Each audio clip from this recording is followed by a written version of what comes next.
আসসালামু আলাইকুম রহমতুল্লাহ। একটা পুরুষ সবসময় চায় যেন পরিবার পরিজনদের মুখে হাসি ফোটানোর জন্য তার সর্বোচ্চ চেষ্টা, সর্বোচ্চ যা আছে সব কিছুই দিয়ে চেষ্টা করে। আসলে আমরা মাঝে মাঝে পুরুষদেরকে দোষ দিই যে সে কিছু করে না, বেকারত্ব, বাড়িতে বসে বসে খায়। ব্যাপারটা হচ্ছে বেকারত্ব, বসে বসে খায় ওটা না। একটা পুরুষ সবসময় চায় নিজেকে স্বাবলম্বী করার, আর নিজে সবসময় চায় যেন নিজের মতো গড়ে তোলার। আজ আমি নিজে উদাহরণ, আমি সবসময় চেষ্টা করি যেন আমার পরিবারের লোকজনদের মুখে হাসি ফুটুক, পরিবারের লোকজন ভালো থাক, সবসময় চায়। অতএব যে অন্য একটা পুরুষও কিন্তু এমনই চায়, চায় না যে সে কখনো বসে বসে খাওক, সে চায় না কখনো যেন পরিবারের মুখে হাসি না ফুটুক। হ্যাঁ, হ্যাঁ, ওইটা চায় না কখনো, চায় সবসময় ভালো থাক, ভালো কিছু নিয়ে চলুক, ভালো বেশ কিছু খাক, সেটাই কিন্তু চায় সবাই। সবার জায়গা থেকে এই চেষ্টার কিন্তু কোনো ত্রুটি রাখে না,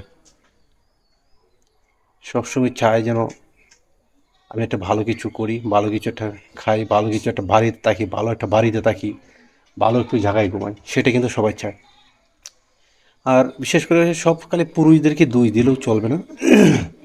আপনি একটা সর্বোচ্চ, আমি বাহির থেকে টাকা ইনকাম করে দিলাম, আপনি বাহির থেকে টাকা ইনকাম করে দিচ্ছেন, কিন্তু লাভ নেই। আপনার স্ত্রী, ঘরের স্ত্রী যদি আপনার ঠিক না থাকে, তাহলে আপনি জীবনেও টাকা ইনকাম করে সামনের দিকে এগিয়ে যেতে পারবেন না। অতএব যে ভালো কিছু করেও, হ্যাঁ, সফলতার মুখ দেখতে পারবেন না, সফলতার মুখ দেখতে পারবেন না। সেটা হচ্ছে আমার বিশ্বাস, অন্য জনেরটা বলতে পারি না। আমার বিশ্বাস যেন আপনি সামনের দিকে এগিয়ে যেতে পারবেন না, সেটা হচ্ছে আমার মনের ভাবনা, চিন্তা, চেতনা থেকে আমি বলছি যে এটা আপনি পারবেন না। কেন পারবেন না?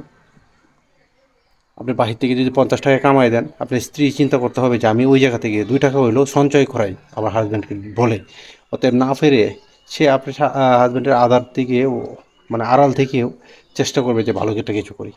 অতএব যে আপনার স্ত্রী যদি আপনি ঘর থেকে যদি আপনার ইনকামটার মুখ না দেখাতে পারে, আপনাকে যদি সৎ বুদ্ধি জ্ঞান না দিতে পারে, আপনি সামনের দিকে এগিয়ে কিছু করতে পারবেন না, সেটা আমার বিশ্বাস।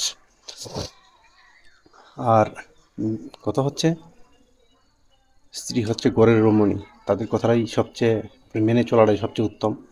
আপনি সেই কথা মেনে যদি আপনি চলেন, সে কখনো চাইবে না আপনাকে বিপদে ফেলে দেওক। আপনি বিপদে পড়ে যান, ওই জায়গা থেকে ইনকাম না করতে পারেন, ওই জায়গা থেকে, হ্যাঁ, টাকা ইনকাম না আসুক, এটা কখনো চায় না। সবসময় চায় যেন ভালো একটা কিছু করুক, ভালো একটা কিছু হোক, যেন আমার স্ত্রী সন্তান, স্বামী সন্তান সবাইকে নিয়েই ভালো থাকি, আমার পরিবারের লোকজনকে নিয়ে ভালো থাকি, সেটাই চায়। কিন্তু আমরা অন্যের মেয়ে বাড়িতে এনে দুই দেওয়ার জন্য ঝাঁপিয়ে পড়ি। আর সবাই ভালো থাকবেন। আমার কথাটি যদি ভালো লাগে থাকে তাহলে শেয়ার করে দিবেন।